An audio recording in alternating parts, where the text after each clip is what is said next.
Good morning. I'm thankful to have this opportunity to talk to you about my life. Today, I want to talk to you about the importance of help and how it shaped my life today. When I was 7, I left Korea to New Zealand. My father sent me, hoping that it would help me become a global doctor. Back then, I thought it was cool to move away, seeing our classmates in first grade looked up to me and got more excited than I did. However, unable to speak a single word of English, I could not adjust to public school. I stayed silent the whole day, unable to comprehend what was going on in class, and leaving blank pages on exams. Seeing how I couldn't adjust to school life, my mother decided to send me to the top boys' private school, where everyone was white except me and my brother. During introduction, my new classmates cringed as I tried best to introduce myself with my broken English. Except math, I averaged C+ in all my classes. During physical education time, I always came in last when we had to run a lap around the field. Seeing how slow I was, my classmates pinpointed me with verbal insults and offensive gestures. When we split teams to play soccer, I was often picked last or not picked at all. And if I was picked, I barely touched the ball because no one wanted to pass to me. I didn't understand why, but I began to understand that I'm just naturally worse than others and simply accept it. I never used the term racism. It was such a big deal when I came to America, simply because I've never heard of it before. Each day, I became more detached from my class, but always told my mother I was fine and called my father, thanking him for the opportunity. I already moved to the best elementary school in New Zealand, which cost a lot, and the last thing I wanted to do was make my parents worry. I accepted the fact that I'm different and not good enough to be good at anything. My slight apprehension grew when my father's business experienced some hardships, and my mother had to leave my brother and me with a host family.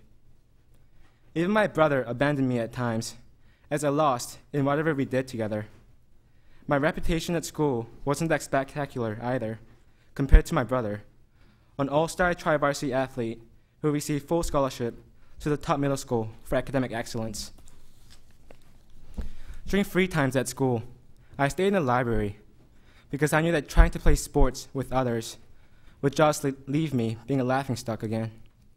At night, I used to look out the window, asking the moon for help because I growingly felt lonely, a feeling that was completely new to me with no one to talk to. As my depression worsened, my obsession for computer gaming and sweet food took over my life to an extent where my host family told my mother that it'd be best for me if I moved back with my whole family again. When I heard that I might go back to Korea, I was ecstatic, for I thought that I could perhaps make new friends and begin a new life, because after all, Korea is my hometown. However, this time was no better. I stayed quiet most of the time, unable to communicate or relate to them in any way, because I spent my childhood detached from everyone.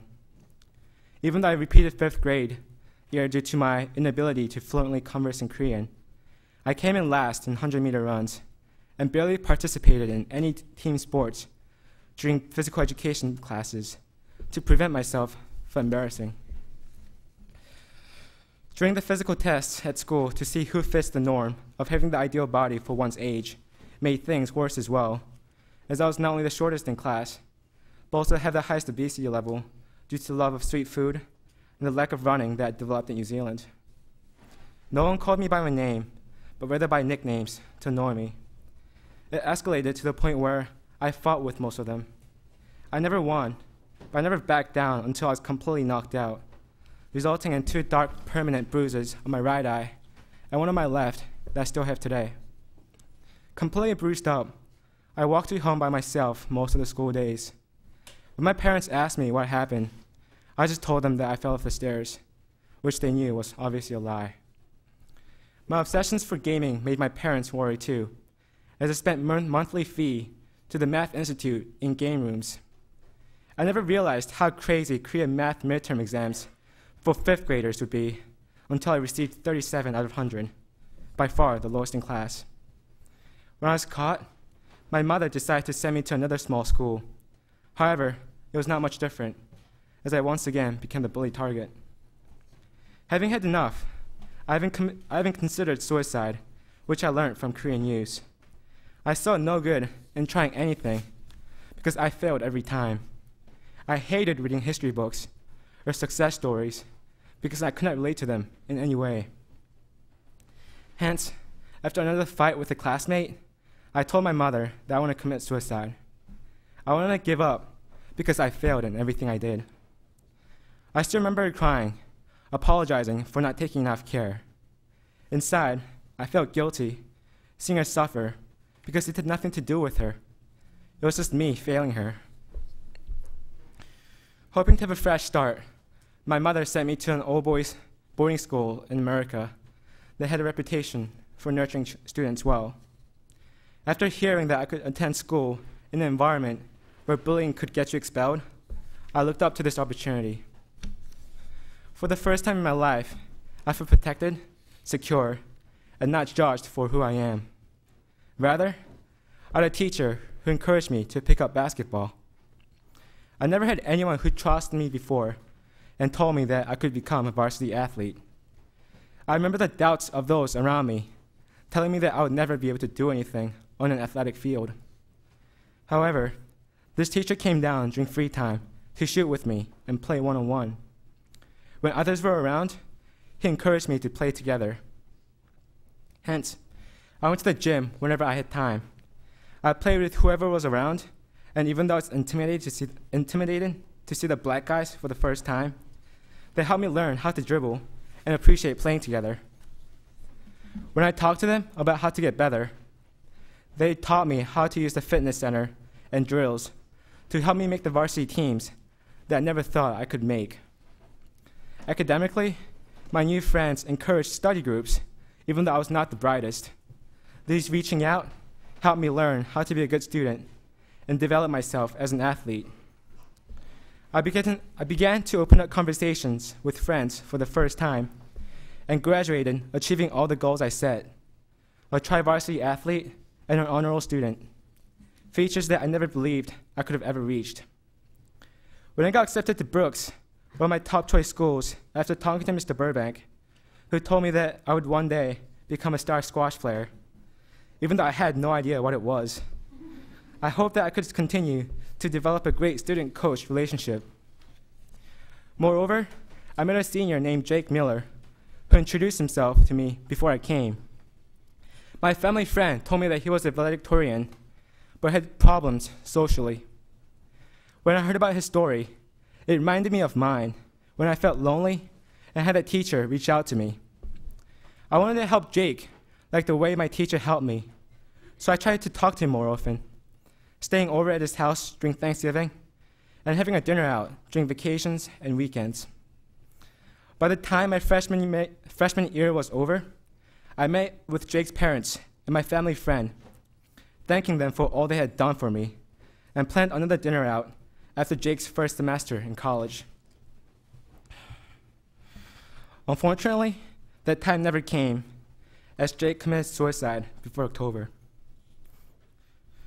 I remember the emergency chapel meeting we had, and those words flowing out from Mr. Packer's mouth. I was stunned. I felt like a failure because I tried to help him but failed. All my memories with him revolved around my head as I tried to deny what I heard. But there was no escape. He was no longer here. Seeing how I'd failed him, I shut myself away from everything. I didn't call my parents. I didn't talk as much. I didn't enjoy my school life at all. Suffering from depression, my GPA dropped 5 points after midterms my sophomore year. Furthermore, I lost a challenge match that dropped me off the varsity squash team as depression worsened. I figured that whatever I did is a failure like before. I thought about dropping out of school again because I didn't feel comfortable at all. After practicing squash for 3 hours by myself on the squash courts on a normal Sunday, I sat down depressed. I did not see any improvement. and I could not take the thought of failing Jake out of my head. I remembered our conversations. Jake told me that he did not enjoy his life, and that he wanted to do something better than just studying, something beyond school life that he has not found yet. At his funeral, I remember talking to Jake's parents that I lived my life to the fullest, so that when Jake looks down at me from the skies, he would appreciate what I have done. However, seeing how I could not get anything else done, I thought that I should just give up. It was simply the easiest alternative. I cried, dejected, and saw Mr. Burbank walk by, who stopped and sat by me.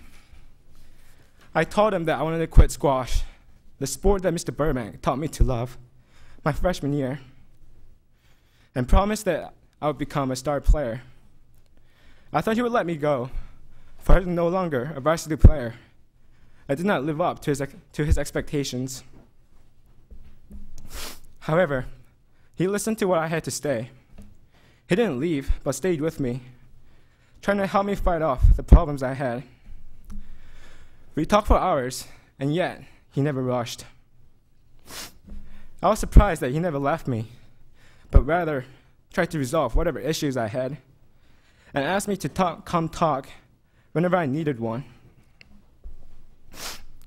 Mr. Nam helped me out too, talking with me when it was 11:30 p.m. at night until around 1 a.m. and praying for me. These moments I never forget today, because they showed me the true value of care, regardless of how long or what time it was. As I reminisced Jake's funeral after talking to Mr. Nam, those words I told Jake's parents, they'll live out whatever Jake could not do, once again went through my head. I decided to live with a new goal in my life. I played squash as much as I could to reach the highest level I could play, traveled to exotic places, and volunteered with several organizations to experience life of living in a third world country and try my best to succeed in school. I tried to do stuff that Jake couldn't do when he was alive, so that he'd be happy with what I'm doing today.